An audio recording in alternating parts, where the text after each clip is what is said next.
নিশ্চয়ই ভিকি ফোন করেছে। আজকে ক্রিকেট ম্যাচে আমি 6 আর 6 উড়িয়ে খেলবো। কি তুমি আর সোনু ক্রিকেট খেলতে আসতে পারবে না? এর মানে আজকের ম্যাচ ক্যান্সেল। ও নো! অজানা কিছু কারণে চিকু, ভিকি আর সোনুর ক্রিকেট ম্যাচ ক্যান্সেল হয়ে গেছে, আর সেই সাথে চিকুর সেঞ্চুরির স্বপ্ন ভেঙে হয়ে গেছে চানাচুর। ইয়ে! তোমার বাজে কথা বন্ধ না করলে তোমার দাঁতগুলো ভেঙে চানাচুর করে দিব। মা, জানো ভিকি আর সোনু আজকে ক্রিকেট খেলতে আসতে পারবে না, আর আমার পুরো ছুটির দিনটা নষ্ট হয়ে যাবে। মা, জানো আমার মিউজিক প্লেয়ার হঠাৎ করে খারাপ হয়ে গেছে, আর টুইঙ্কেলও এখন ওর বাসায় নেই। বলো না এখন তাহলে আমি কি করব? প্রবলেম তো তোমাদের দুজনের, তাই সলিউশনও তোমাদের দুজনের কাছে আছে, তাই না? এর মানে কি? এর মানে হলো দুজনে একসাথে ক্রিকেট খেলতে যাও। ক্রিকেট, তাও ওর সাথে? ও তো ঠিক মতো বলটাও ধরতে জানে না। আরে এই বল ধরার কি প্রয়োজন আছে? হ্যাঁ, ব্যাটিং তো আমিই করতে যাচ্ছি। Something is better then nothing. দুজনে হাত মিলিয়ে নাও, না হলে ছুটির দিনও হাত থেকে বেরিয়ে যাবে। ওকে।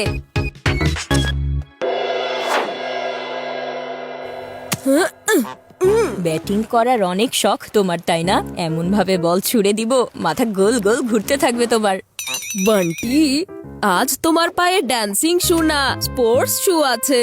আজকে তুমি নিজে নাচবে না, বরং এই বলটাকে নাচাতে হবে।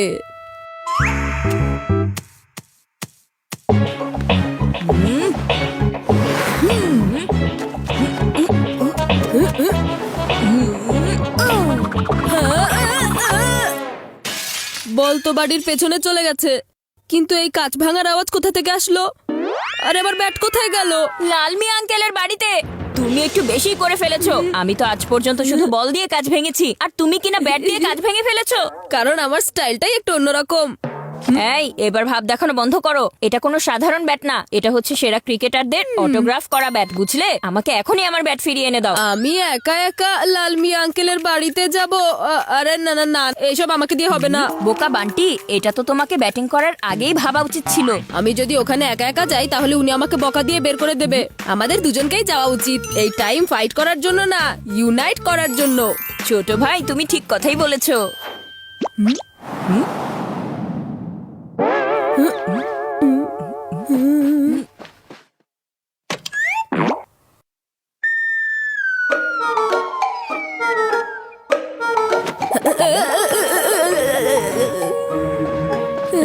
লালমি আঙ্কেল, আপনি কি বাড়িতে আছেন?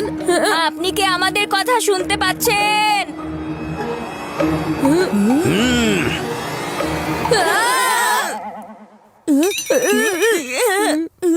আমার নাম হচ্ছে লাল মিয়া। যে আমার কাজ ভাঙবে আমি তাকে কখনোই ছেড়ে দেব না। আজকে ছেড়ে দিন না আঙ্কেল, প্লিজ। আর কখনো এমন হবে না। আমাদের ব্যাট দিয়ে দিন না। কিসের ব্যাট? আমি তোমাদেরকে শায়েস্তা করব। হ্যাঁ, আরে হি হি বন্ধ করো। আমি তোমাদের বলটাও ছিনিয়ে নেব। এরপর তোমরা স্বপ্নে ক্রিকেট খেলতে থাকবে। এখন তোমরা যাবে নাকি আমি? যে করে হোক আমি আমার ক্রিকেট ব্যাট ফেরত চাই। আমরা এখান থেকে খালি হাতে যাব না। আমার কথা বুঝতে পেরেছো তুমি? হ্যাঁ, বুঝতে পেরেছি।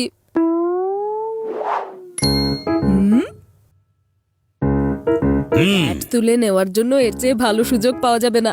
আমরা চলে যাচ্ছি আঙ্কেল, চলে যাচ্ছি। এখন দেখো বান্টি কিভাবে সমস্যার সমাধান করে দেয়। এই এই দাঁড়াও, এই দাঁড়াও, এটা ফেরত দিয়ে যাও। ক্যাচ ধরো চিকু। এই তোমাদের এত সাহস কিভাবে হলো আমার এখান থেকে ব্যাট নিয়ে যাওয়ার? দাঁড়াও বলছো।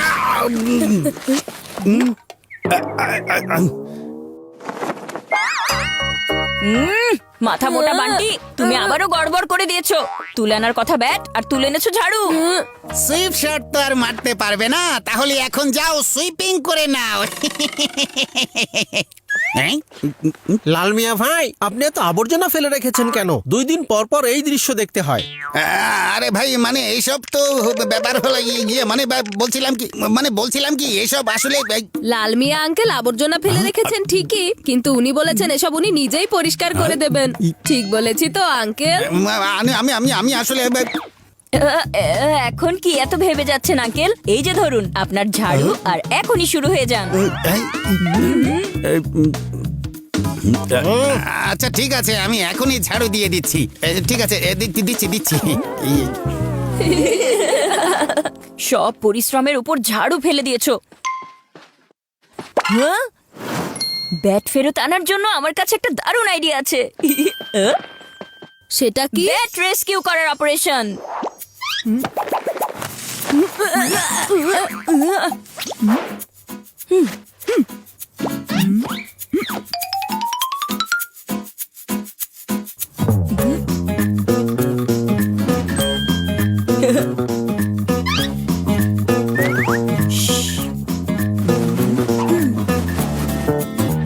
এসে গেছে।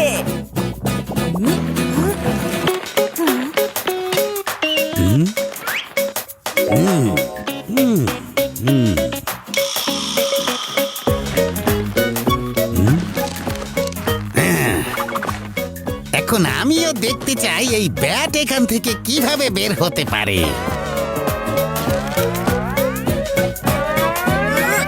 আরে এই ব্যাট বাইরে বের হচ্ছে না কেন? মনে হচ্ছে আরো জোরে এটা টানতে হবে।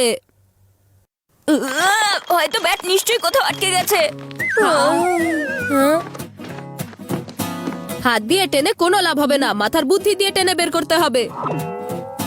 আইডিয়া!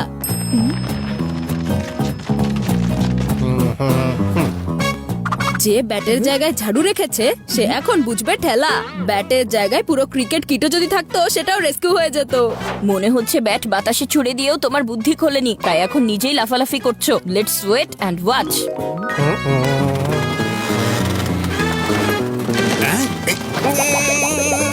এই স্কুটার তো গতকালকেই সার্ভিসিং করেছিলাম, কিন্তু আজকে এটা চলছে না কেন?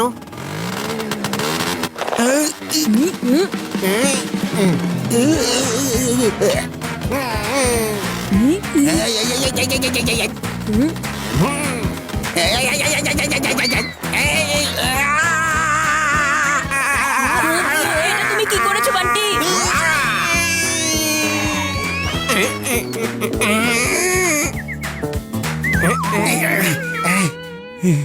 এসব কি মজা করা হচ্ছে লাল মিয়া? আপনার পায়জামার রশি যদি ঢিলা থাকে তাহলে এলাস্টিকের পায়জামা পরুন না। এখানে রশি দিয়ে খেলছেন কেন? সরি শিহাব ভাই, কিন্তু বুঝি না এসব লোক কোথা থেকে চলে আসে। প্রথমে আমাকে দিয়ে ঝাড়ু করিয়েছে আর তারপর আমাকেই ঝাড়ু বানিয়ে দিয়েছে। আমি আমার এই ঢিলা পায়জামার কসম দিয়ে বলছি, এই ব্যাট আমি এমন এক জায়গায় লুকাবো চিকু আর বান্টি কখনোই এটা খুঁজে পাবে না। হ্যাঁ,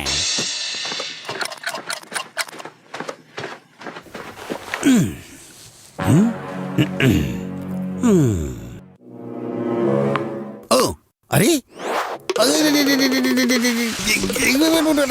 আরে এই চিকুর হাতে ব্যাট কোথা থেকে আসলো? মিস্টার লাল মিয়ার গোপন জায়গা আবারও জেনে যায়নি তো? এখনই গিয়ে চেক করতে হবে।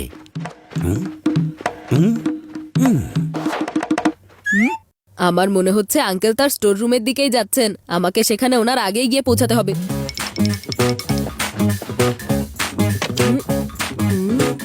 আরে এই ব্যাট কোথায় লুকিয়ে রেখেছেন উনি?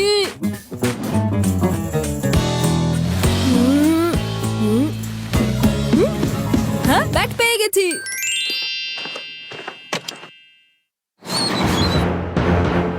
আরে তুমি এখানেও পৌঁছে গেছো? তুমি এখানে তো চলে এসেছো, কিন্তু এখান থেকে বের হতে পারবে না।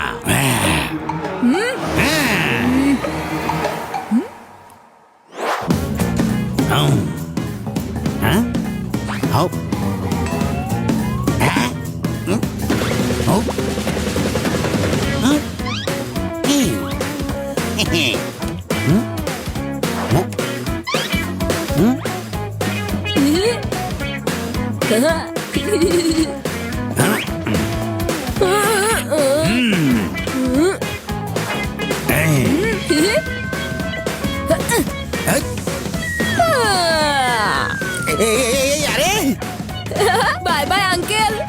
হ্যাঁ, এই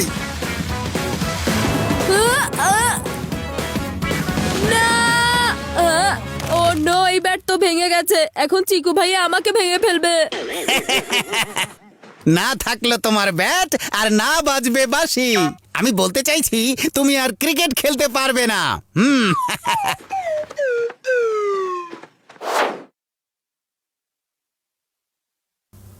হ্যাঁ? আরে ওরা তো আবার ক্রিকেট খেলা শুরু করে দিয়েছে, কিন্তু ওদের ক্রিকেট ব্যাট তো আমার চোখের সামনেই ভেঙে গিয়েছিল। হ্যাঁ, লালমি আঙ্কেল, আমার হাতে যে ব্যাট দেখছেন এটাই হচ্ছে আসল ব্যাট। এটাতে আমার ফেভারিট ক্রিকেটারের অটোগ্রাফ আছে, আর যেটা ভেঙে গিয়েছিল সেটা আমার পুরনো ব্যাট ছিল। হ্যাঁ? লালমি আঙ্কেল, আপনি তো ক্লিন বোল্ড হয়ে গেছেন, আর আপনি সেটা জানতেও পারেননি।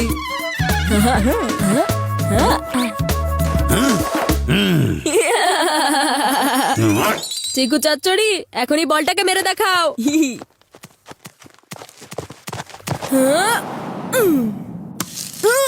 হ্যাঁ? এই, পালাও চিকু ভাইয়া, পালাও।